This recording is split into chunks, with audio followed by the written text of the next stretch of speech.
খুব ভালো লাগে এবং আমরা সবাই মিলে শান্তির মন্ত্র উচ্চারণ করব।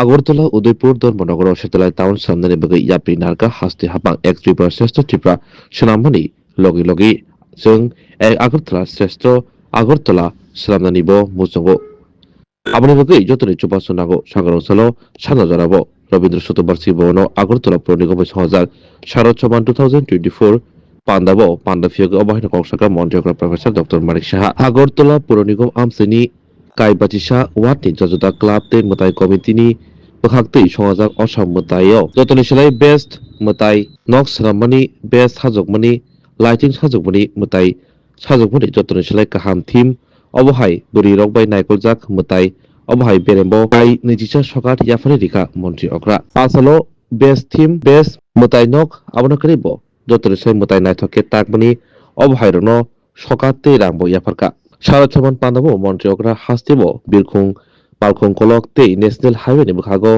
जे हामग्राय हितो आब्रतिबो खुरसाखा मन्त्रि अग्रा करिबो आसालो আগরতলা পৌর निगमनि मेयर एबा श्रीनगर रामनगरनि एमएलए दीपक मजुमदार हदावो केफेक मानिकरि खायनानि बागै जतना बसकाव आहरनि बागै कयमुक नारखा आशुकसिबि बुबाग्राखर आगुलिनो जुदाखे साजुगै तमनि आब्रतिबो खुरसाखा सारा समान पांडावो लामसमा कंगनार আগরতলা পৌর निगमनि कमिशनार डॉक्टर शैलेश कुमार यादव पांडावो मानजाखा আগরতলা পৌর निगमनि डेपुटी मेयर मनिका दास दत्त डिप्यूटी मेयर श्रीमती मनिका दास दत्त महोदया स्वागत भाषण আমাদের কমিশনার এখানে রেখেছেন এমসি ডক্টর শৈলেশ কুমার যাদব এবং আমার সামনে যারা কর্পোরেটর মাননীয় কর্পোরেটররা উপস্থিত আছেন বিভিন্ন পিএসইউর চেয়ারম্যানরা উপস্থিত আছেন বিশিষ্ট ব্যক্তিরাও এখানে উপস্থিত আছেন এবং যারা বিভিন্ন ক্লাব এবং সামাজিক সংস্থা থেকে এখানে উপস্থিত হয়েছেন সদস্যরা এবং আগরতলা পৌর নিগমের যারা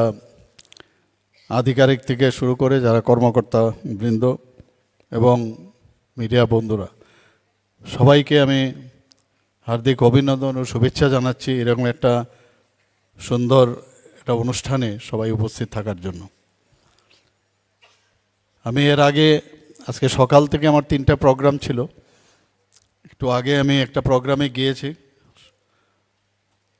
শঙ্করাচার্য বিদ্যায়তন আমাদের বর্দোয়ালি কেন্দ্রে, সেখানে আমি গিয়েছিলাম। সেখানে এক ভদ্রমহিলা আমাদের সাথে স্টেজে ছিলেন, উনি বোম্বে থেকে এসছেন, জেনারেল ম্যানেজার সেন্ট্রাল ব্যাংকের। এটা শুধু ওনার কথা নয়, উনি বলছেন যে আমি আগে নর্থ ইস্ট রিজনে আমি কাজ করে গেছি, আমি ভাবতেই পারিনি যে আগরতলা এত সুন্দর হয়ে যাবে, ভাবা যায়নি, কোনোদিন আমি ভাবতেও পারিনি এটা। খালি আজকের একটু আগে উনি বলেননি, অনেকেই যখনই আসেন বাইরের থেকে এসে বলে আগরতলা এরকম, অনেকে আছে এখান থেকে আমাদের ছেলে মেয়েরা পর্যন্ত ত্রিপুরাতে কে থাকে, চলো বাইরে চলে যাই। এবার এসে পুজোর সময় বা বিভিন্ন অনুষ্ঠানে যখন আসে বলে এর এত সুন্দর আগরতলা হয়ে গেল, এরকম ত্রিপুরা হয়ে গেল। এতে আমাদেরও কিন্তু খুব এই কথাগুলো শুনে খুব আমরাও মানে ইন্সপায়ার্ড হই যে আগামী দিন আরও কিছু করতে হবে আমাদের।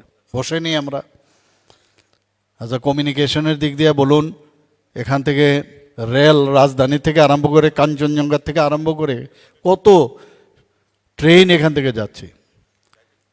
আজকে এতগুলো এরোপ্লেন এখানে আসছে, এয়ারওয়েজ এত ডেভেলপমেন্ট হয়েছে যে ভাবা যায় না। তো সব দিক দিয়ে এত ডেভেলপমেন্ট, ন্যাশনাল হাইওয়ের কথা বলে তো লাভই নেই। এখান থেকে এখন আগে তো পোস্টিং দিল, কাউকে যদি পোস্টিং দেওয়া হতো ভয়ে বলে এত দূরে গন্ডাছড়া যাবো, এমুক জায়গায় যাবো, অসম্ভব, এত দূরে কে যাবে। কৈলাস শহরে দিলে তো সাংঘাতিক অবস্থা, এখন 2 ঘন্টাতে 2.25 ঘন্টার মধ্যে কৈলাস শহর আপনি যেতে পারবেন। এই যে একটা অবস্থা, আমাদের যশস্বী প্রধানমন্ত্রী নরেন্দ্র মোদীজি অ্যাক্ট ইস্ট পলিসি যেটা বলেছেন, যে যতক্ষণ ধরে অ্যাক্ট ইস্ট পলিসির মাধ্যমে নর্থ ইস্ট এই অষ্টলক্ষ্মী নাম দিয়েছেন, যে 8টা যে আমাদের প্রদেশ আছে সেটার ডেভেলপমেন্ট যদি না হয় তাহলে আমাদের দেশও কোনোদিন ডেভেলপমেন্ট হবে না। আমরাও সেই দিশায় কাজ করছি। আজকে আমাদের আপনাদের অবগতির জন্য জানাচ্ছি, আমাদের টোটাল যে রেভিনিউ আমাদের, সেই রেভিনিউ আমাদের নিজেদের যে রিসোর্স প্রায় 3,000 কোটি টাকার মতো হয়। এবং আমাদের টোটাল বাজেট হচ্ছে, আপনারা সবাই জানেন, 27,000 কোটি টাকা। এবং 27,000 কোটি টাকার মধ্যে যদি আমরা যারা স্যালারি দিয়ে, পেনশন দিয়ে, লোনের যে শোধ এগুলো দিতে দিতে বা লোনের টাকা দিয়ে গিয়ে আমাদের প্রায় 10,000 করোড় আমাদের থাকে। 10,000 কোটি টাকার মধ্যে এর মধ্যে আমাদের যে এই শেয়ার, আমাদের যেটা নিজেদের যে আমাদের রেভিনিউ আসে, তার থেকে আমাদের এডিসিকে দিতে হয় প্রায় 25%, যদিও ওনাদেরকে আমরা 39% দিচ্ছি। আরও যেসব অন্যান্য যেসব স্কিমগুলো আসে, আমাদের ইউএলবিস যেগুলো আছে ইনক্লুডিং আগরতলা মিউনিসিপ্যাল কর্পোরেশন, সেখানেও আমাদের 10% থেকে 15% দিতে হয়। এরপর আমাদের ডেভেলপমেন্ট, আমাদের এখানে কোথার থেকে ইনকাম আসবে, ছোট রাজ্য, কিন্তু তারপরেও এবার 1.77 লাখ আমাদের যে পার ক্যাপিটা ইনকাম আমাদের ত্রিপুরা রাজ্যে বেড়েছে, অনেক বেশি, মানে পুরো জাম এখানে এসছে। আমাদের যদি আপনি জিএসডিপি দেখেন, অনেক বেটার আগের থেকে, আমাদের প্রায় এখন 8.5%-এর উপরে আমাদের বৃদ্ধি পেয়েছে অন্যান্য প্রদেশের তুলনায়। নর্থ ইস্ট রিজিয়নে এখন ত্রিপুরা বেস্ট পারফরমার স্টেট হিসাবে ঘোষিত হয়েছে। এবার 72nd যে আমাদের প্ল্যানারি সেশন এখানে হয়েছে, মানে আগে তো মেঘালয়ে হতো বেশিরভাগ সময়, আসামে হতো, কিন্তু ত্রিপুরাকে ওনারা বেছে নিয়েছেন। আমরাও সেটাকে আমাদের সমস্ত যারা আধিকারিক থেকে শুরু করে আমরা, আমাদের মন্ত্রী বাহাদুররা সবাই মিলে আমরাও বললাম ওকে, আমরা এটাকে চ্যালেঞ্জ হিসাবে নিলাম। চ্যালেঞ্জের অর্থ এটা না, ভালোভাবে যাতে সেটাকে আমরা করতে পারি। এবং 8টা রাজ্যের থেকে 8জন রাজ্যপাল এসছেন, মুখ্যমন্ত্রী এসছেন। একজন মুখ্যমন্ত্রী ছিলেন না, তার পরিবর্তে আরেকজন মন্ত্রী এসেছিলেন। ওনারা বলছেন যে এই প্ল্যানারি সেশনস বারবার যেন ত্রিপুরাতেই হয়, ওনারা বলে গেছেন নিজেরা, রাজ্যপালরা। আমরা জানি কিভাবে চ্যালেঞ্জ মোকাবেলা করতে হয়, আমরা জানি ত্রিপুরাতে আমাদের সেই সামর্থ্য আমাদের আছে। এখানে আমার পূর্ববর্তী বক্তা মাননীয় মন্ত্রী বাহাদুর থেকে শুরু করে রাজীববাবুও বলেছেন যে এত বড় একটা দুর্যোগপূর্ণ একটা অবস্থান আমাদের ফেস করেছি, সেখানেও কিন্তু আমরা ওখান থেকেও আমরা উতরিয়েছি। যখন 19 তারিখ আমি দিল্লিতে ছিলাম, 19শে আগস্ট যখন খবর পেলাম, 19শে আগস্টে এসে আমি সুজা আমার ওয়ার রুমে বসে সমস্ত চিফ সেক্রেটারি থেকে শুরু করে সবাইকে নিয়ে বসেছি, মন্ত্রী বাহাদুরদের সাথে আমি কথা বলেছি, সময় নেই, তাড়াতাড়ি কিছু একটা করতে হবে। এমন একটা আমরা কোনোদিন ভাবিনি। বগাফার মধ্যে প্রায় মানে 6.5-এর উপরে, 6.5 মিলিমিটারের উপরে ওখানে বৃষ্টিপাত ভাবা যায় কোনো দিন? সমস্ত জায়গার মধ্যে 12টা নদীর মধ্যে একটা বাদ দিলে সবকটা নদীই এফেক্টেড ছিল। সমস্ত জেলাগুলো আমাদের প্রায় আমাদের 8টা জেলার মধ্যে সবকটা জেলায় কোনো না কোনোভাবে এফেক্টেড। এর মধ্যে মেইনলি যেটা গোমতী হয়েছে এবং গোমতী ডিস্ট্রিক্ট বেশি এফেক্টেড হয়েছে, সিপাহীজলা হয়েছে, খোয়াই হয়েছে এবং সাউথ। সবকটার মধ্যে আমি নিজে যখন মাননীয় প্রধানমন্ত্রীজির সাথে আমি কথা বললাম, আমাদের মাননীয় স্বরাষ্ট্রমন্ত্রীর সাথে সাথে হেলিকপ্টার দিয়েছে, যা যা দরকার এনডিআরএফ টিম পাঠিয়েছে, আমাদের এসডিআরএফ টিম ছিল, আমাদের পুলিশ বাহিনী এসছে, আপনারা সবাই ঝাঁপিয়ে পড়েছেন। এই যে অ্যাক্টিভিটি, আমি যেহেতু 19 তারিখ 20 তারিখে আমি ভাবলাম বাই রোডে আমি যাব, কিন্তু সবাই বলল যে যেতে পারবেন না, রাস্তায় আটকে যাবেন। তাই হয়েছে, যে কারণে আমি রিকোয়েস্ট করলাম এয়ারফোর্সের যে হেলিকপ্টার, সেটার মধ্যে কিন্তু উই আর নট অ্যালাউড। সেই জায়গার মধ্যে স্পেশাল পারমিশন নিয়ে আমি সমস্ত অমরপুর থেকে আরম্ভ করে সব জায়গায় আমি গেছি। এবং যাওয়ার পরে আমরা সবাই, শুধু আমি না, এতে আমি যেহেতু করছি, অনেকে এতে কিন্তু ইন্সপায়ার্ড হয়েছে। আমাদের বিভিন্ন যারা সাধারণ মানুষ এতে ইনভলভ হয়েছে। এবং আমি দেখেছি যেটা রাজীববাবু বলেছেন, যে যখন আমি আহ্বান করলাম যে please help us to cope up this problem, সাথে সাথে ছোট ছোট বাচ্চা, তার ওই যে পিগি যে ব্যাংক, সেগুলো নিয়ে এসছে ওরা। আমি টাকা বললাম তো ক্যাশ টাকা তো নেব না, ওখানে আমি ভেঙে পয়সা দিয়ে আমি ওটাকে চেক বানিয়ে কাউকে দিয়ে সেটা আমি গ্রহণ করেছি। এরকম স্বতঃস্ফূর্তভাবে হেল্প ত্রিপুরা রাজ্যে আমি কোনোদিন দেখিনি, এবং আগামী দিন আমি জানি না যদি এরকম হয়, ত্রিপুরাবাসী তো আসবে, সেটা আমি দেখতে পেয়েছি। এবং এতে করে আমাদের কিন্তু শক্তি অনেক বাড়ে। আমাদের এই অবস্থার মধ্যে আমাদের আর্থিক এই সমস্যা, তারপরেও আমরা ডিএ দিয়ে দিচ্ছি, 30% আমরা ডিএ দিয়েছি। এই 1% ডিএ দিয়ে মানে 100 কোটি টাকা, চারটিখানি কথা নয়। তারপরেও জাম্প করে আমরা কোন জায়গায় গেছি, আরও দেব। বিধানসভার মধ্যে বারবার কথা হচ্ছিল যে কি হয়েছে কি হয়েছে, আমি বললাম আগে তো আপনাদের এই ডিএর জন্য মধ্যে বারবার কথা হচ্ছিল যে কি হয়েছে কি হয়েছে, আমি বললাম আগে তো আপনাদের এই ডিএর জন্য 1% ডিএর জন্য রাস্তার মধ্যে খালি জিন্দাবাদ জিন্দাবাদ প্রসেশন করিয়েছেন। আমাদের তো বলতে হয় না, আমরা সব দিয়ে দিই। চাকরির যে বিষয় বারবার বলছি, যখন যেটা আমাদের হবে সেটা আমরা দেব, আন্দোলন করে লাভ হবে না, কারণ আন্দোলন করে আমরা দিচ্ছি তো, দেব। এই যে একটা টোটাল একটা অ্যাটমসফিয়ার আমরা এখন তৈরি করেছি সারা ত্রিপুরাতে, মানুষ সেটাকে অ্যাকসেপ্ট করছে। এখানে আইন শৃঙ্খলার কথা বলা হয়েছে। আপনারা দেখেন যে গন্ডা তুইসার মধ্যে যখন ঘটনা হয়েছিল, বারবার বিরোধী দলের নেতারাও আমাকে ফোন করছেন, অনেক মানুষ আমাকে ফোন করছেন, সাংঘাতিক অবস্থা ওইখানে, তাড়াতাড়ি কিছু করুন। 3 দিনের মধ্যে সেই জায়গার মধ্যে আমরা সেটা কন্ট্রোল করতে পেরেছি। আমাদের যখন এই আপনার নর্থ ডিস্ট্রিক্টের মধ্যে যখন প্রবলেম হয়েছিল ধর্মনগরের এখানে, সেখানেও দেখুন প্রায় 3 দিনের মধ্যে আমাকে বারবার বলা হয়েছিল এখানে যে অবস্থা, কদমতলা কদমতলা, সেখানে ফায়ারিং না করলে অসম্ভব। আমি বললাম লাস্ট অব্দি আপনারা দেখুন, এর আগে আমি ফায়ারিং করব না। তাই হয়েছে, ওরা হাওয়ার মধ্যে এয়ার ফায়ার করছে, কন্ট্রোল হয়েছে।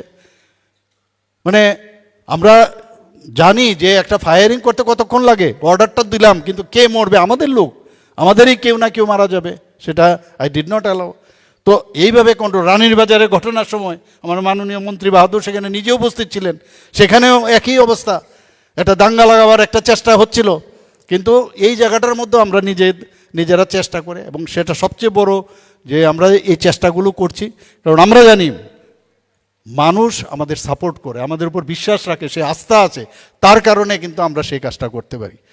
আজকে এখানে ডেভেলপমেন্টের যদি আপনি কথা বলেন, এত সুন্দর ডেভেলপমেন্ট হচ্ছে, শুধু আগরতলা মিউনিসিপ্যাল কর্পোরেশন না, আমাদের স্মার্ট সিটি যে যারা এটা দেখছেন তারাও কিন্তু অনেক এএমসি এবং স্মার্ট সিটি যৌথভাবে এই ডেভেলপমেন্টগুলো করছে।